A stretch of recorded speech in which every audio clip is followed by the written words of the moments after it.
Hello students, अभी हमने progressive wave देखा। अब आ रहा है स्टेशनरी वेव्स और हम उसकी कैरेक्टरिस्टिक्स देखने जा रहे हैं। तो stationary waves and characteristics of stationary waves. Now let us see the characteristics what is stationary wave and how it is formed.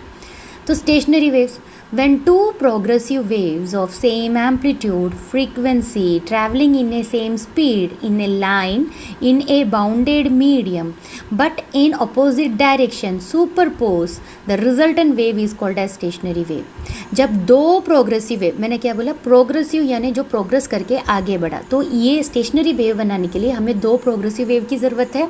अब ये दोनों प्रोग्रेसिव वेव कैसे रहेंगे? सेम एम्पलीट्यूड का रहेगा, सेम फ्रीक्वेंसी का रहेगा, they are traveling with same speed, but इन दोनों के बीच वाला जो डायरेक्शन जैसा रहेगा, they are opposite to each other. अब ये दोनों जब एक दूसरे पे सुपरपोज होगा तो जो रिजल्टेंट वेव बनेगा उसे स्टेशनरी वेव बोलेंगे। स्टेशनरी वेव का दूसरा नाम है स्टैंडिंग वेव।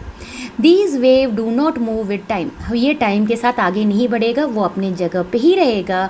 यानी इसका मीनिंग क्या हो गया कि energy is not transferred by them, यहाँ पे कोई एनर्जी ट्रांसफ़र नहीं हो रहा है, जबकि हमारी प्रोग्रेसिव वेव में क्या था, वो एनर्जी आगे चली गई। अब स्टेशनरी वेव भी दो काइंड के हैं, longitudinal stationery wave and transverse stationary wave.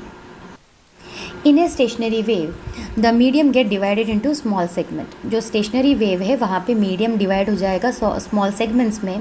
The particles of the two consecutive segments vibrate in opposite faces. ठीक है, पार्टिकल जो कॉन्सिक्यूटिव सेगमेंट्स के रहेंगे वो अपोजिट में रहेंगे, और एक सेगमेंट के अंदर के जो पार्टिकल्स रहेंगे, all the particles are in the same phase रहेंगे। All the particles of one segment vibrate in the same phase. The amplitude of oscillation of particle at some point of the medium कैसा रहेगा? Amplitude. अब देखो amplitude है तो इसमें amplitude maximum से minimum रहेगा। तो जब एम्पलीट्यूड ऑफ ऑसिलेशन ज़ीरो रहेगा उस पोजीशन को हम नोड्स बोलेंगे। जब एम्पलीट्यूड ऑफ ऑसिलेशन मैक्सिमम रहेगा उसको हम एंटी नोड बोलेंगे। Very important, the amplitude of oscillation of particles at some point of the medium is zero. This positions are called as nodes, but the position where the particles have the maximum amplitude of oscillation are called as antinode. Stationary waves, for the formation of stationary wave it is essential that medium कैसा होना चाहिए? Bounded. याद रखने का, medium bounded होना चाहिए।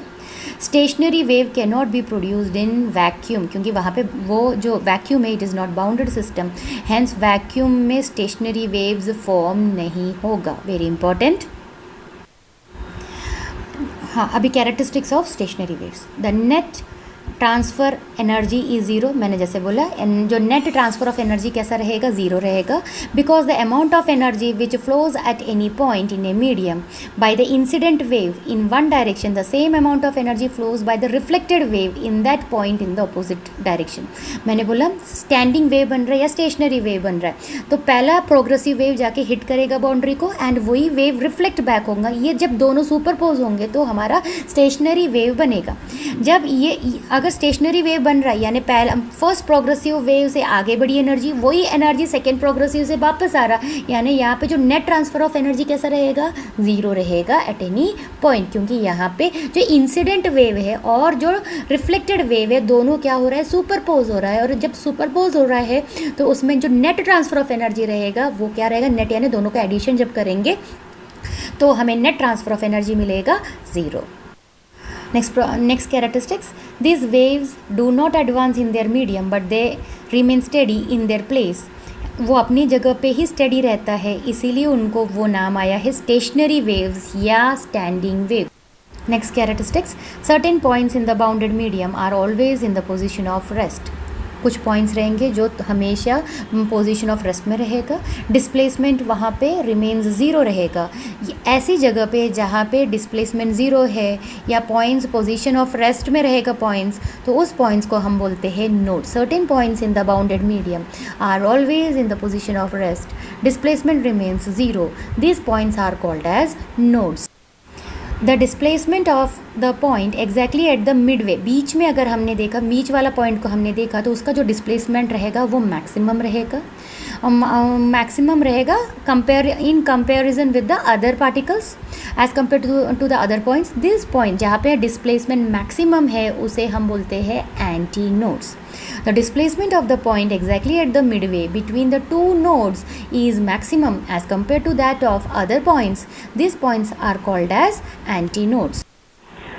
The distance between two consecutive nodes or between two consecutive antinodes is lambda by 2. Very important. Distance दो consecutive nodes या दो consecutive antinode के बीच में distance always lambda by 2 रहेगा. And the distance between एक antinode और उसका नेबरिंग एंटीनोड के बीच में लैम्डा बाई 4 रहेगा. Where lambda is the wavelength of the wave. Lambda क्या है? वेवलेंथ ऑफ द वेव है. Except those at nodes. Nodes में जो वाइब्रेशन रहेगा, एम्पलीट्यूड रहेगा, वो जीरो रहेगा. All the particles of the medium कैसा रहेगा? वाइब्रेट रहेगा. नोड में जो पार्टिकल रहेगा वो रेस्ट में ही रहेगा. But the amplitude of the vibration of the particle increase होगा. कहाँ से? नोड से एंटीनोड अगर तुम जा रहे हो तो पार्टिकल का जो एम्पलीट्यूड रहेगा वो इंक्रीज होगा.